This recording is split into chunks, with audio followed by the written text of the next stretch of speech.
Hola, Om Swastiastu dan salam kebajikan untuk kita semua. Dan semoga kawan semuanya selalu mendapatkan hari yang cerah dan diberi rezeki yang melimpah. So, kali ini Mimin akan membawakan narasi episode 3 dari serial film First Sword of Wudang. Episode ini menceritakan kisah geng Jingxi yang telah masuk ke daratan tengah dan menghindari para pendekar yang mengincar nyawanya. Dan tanpa menunggu lama lagi, langsung saja kita bahas filmnya.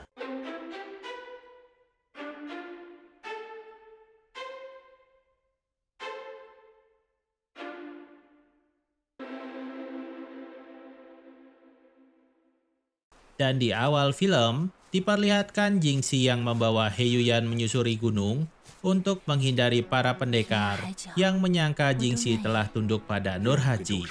Dan dengan amat sabar, He Yuyan yang sedang hamil besar rela menemani geng Jingxi tanpa mengeluh sama sekali.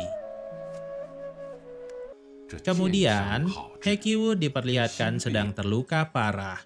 Dan untuk membuat He Qiwu semangat untuk pulih, Ketua Wuxiang memberitahunya tentang geng Jingxi dan He Yuyan yang sedang dijemput oleh Paman Wuji. Dan tidak hanya itu, Wuxiang juga berkata pada He Qiwu bahwa ia segera akan menjadi seorang kakek. Di sepanjang jalan, geng Jingxi sangat berhati-hati terhadap setiap gerakan kecil di pegunungan untuk menjaga keselamatan He Yuyan. Dan saat akan mencapai kaki Gunung Wudang, geng Jingxi dan He Yuyan memutuskan untuk beristirahat. Namun tiba-tiba, hujan turun dengan deras dan ini mengingatkan geng Jingxi pada suatu malam saat mereka memutuskan kawin lari. Saat itu, tiba-tiba Ge Zhenjun sang kakak pertama memergoki mereka berdua yang berniat untuk kabur. Namun tak disangka, He Yuyan kemudian berlutut dan memohon pada Ge Zhenjun untuk melepaskan mereka berdua. Setelah Yuyan pergi, Ge Zhenjun merasa amat patah hati dan berniat untuk bunuh diri. Namun, niatnya tersebut dihentikan oleh Chang Wun yang si pendekar jarum hijau yang telah naksir Zhenjun sejak lama. Dan setelah kejadian itu, Ge Zhenjun tidak berani kembali ke Gunung Wudang karena malu. Pada saat Ge Zhenjun berada di sebuah kedai, dia tidak menyangka mendengar bahwa geng Jingxi telah menjadi prajurit emas Nurhaci. Dan tiba-tiba saja, dia teringat kembali dengan He Yuyan, cintanya yang telah hilang. Ge Zhenjun pun kembali mabuk di malam hujan, dan sambil memegangi Chang Wuniang, dia lalu memanggil nama He Yuyan hingga membuat kesal Chang Wuniang.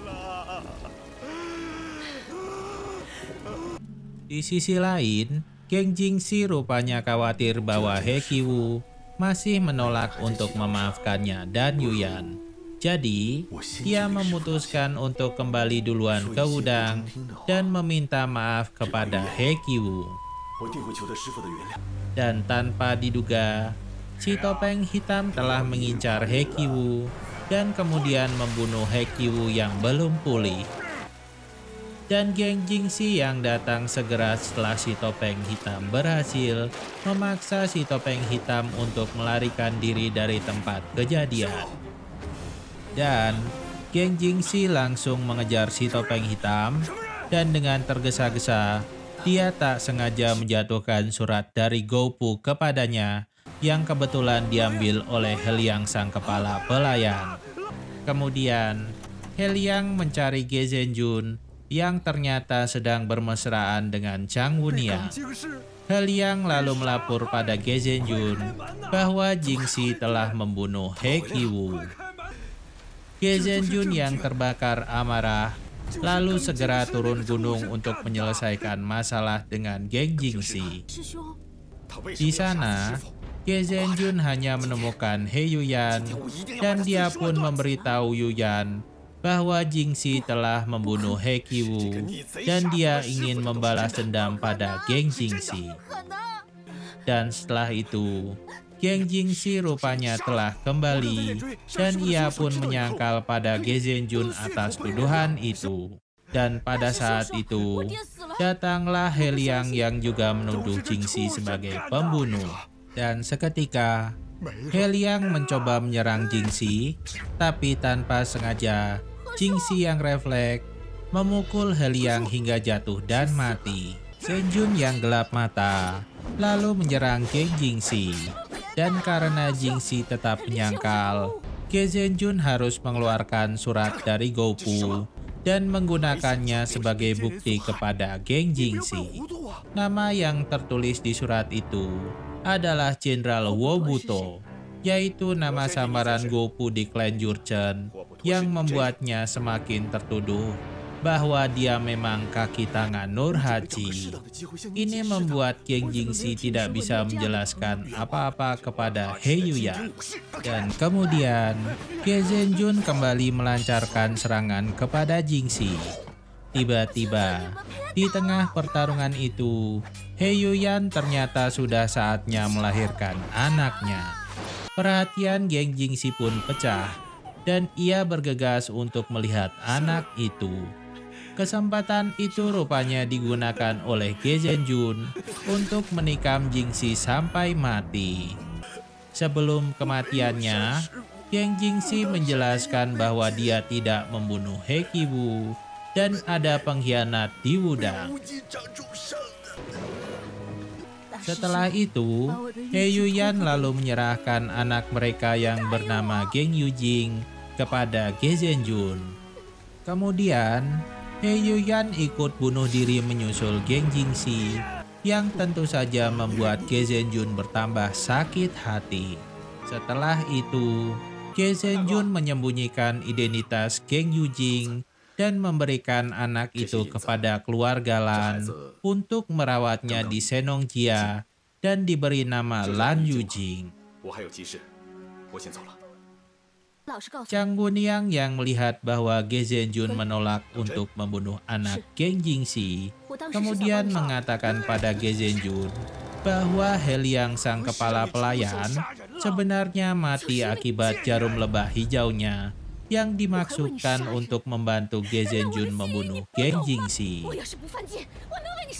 Mendengar hal itu, Ge Zhenjun sangat marah dengan apa yang dilakukan oleh Chang Gunyang. Ia lalu meminta Chang Gunyang agar pergi melupakannya. Chang Gunyang rupanya menolak untuk membiarkan Ge Zhenjun pergi dan mencoba bunuh diri di depannya. Ge Zhenjun akhirnya berjanji untuk kembali pada Chang Gunyang setelah mengurus pemakaman He Qiwu. Namun, Chang Gunyang tidak setuju dan mengatakan bahwa dia ingin mengikuti kemanapun Ge Zhenjun pergi. Selanjutnya, Ge Zhenjun kembali ke Wudang dan mengatakan pada ketua Wuxiang bahwa ia telah membunuh geng Jingxi. Dan kemudian, Wuxiang meminta Ge Zhenjun untuk tinggal bersemedi di Wudang dan mengganti namanya menjadi Buqi.